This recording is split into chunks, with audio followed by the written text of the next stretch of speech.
Assalamualaikum warahmatullahi wabarakatuh. Hari ini 4 hari bulan 8 2026, kami Muslim Malaysia akan menyerahkan kotak infak sebanyak 100 kotak infak kepada wakil Sukarelawan Muslim Malaysia bagi kawasan Kuala Nerus untuk diagihkan untuk seluruh kawasan Kuala Nerus bagi membantu meringankan sedikit beban golongan-golongan yang memerlukan di luar sana.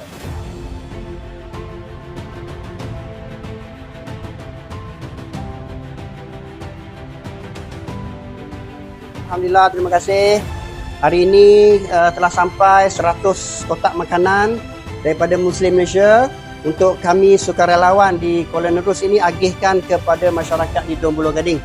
Jadi saya selaku Ketua Sukarelawan Muslim Malaysia di Kuala Nerus sangat berterima kasih kepada Muslim Malaysia, berterima kasih kepada penyumbang-penyumbang yang telah menjayakan program ini.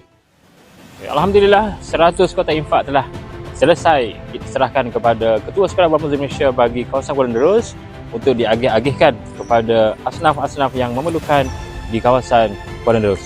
Dan saya mewakili Muslim Malaysia ingin mengucapkan jutaan terima kasih kepada penyumbang-penyumbang di luar sana kerana mempercayai kami dalam membantu golongan-golongan yang memerlukan di luar sana. Jadi teruskanlah menyumbang kerana sumbangan anda mampu meringankan beban asnaf-asnaf yang memerlukan di luar sana. Janji Allah kepada hamba-Nya dalam surah Ar-Rahman ayat ke-60. Hal jazaa'ul ihsani ilal ihsan. Tidak ada balasan kebaikan melainkan kebaikan juga. Sekian sahaja daripada saya untuk serahan kotak infak kepada Ketua Sukarelawan Muslim Malaysia bagi kawasan Kuala Nerus. Assalamualaikum dan terima kasih.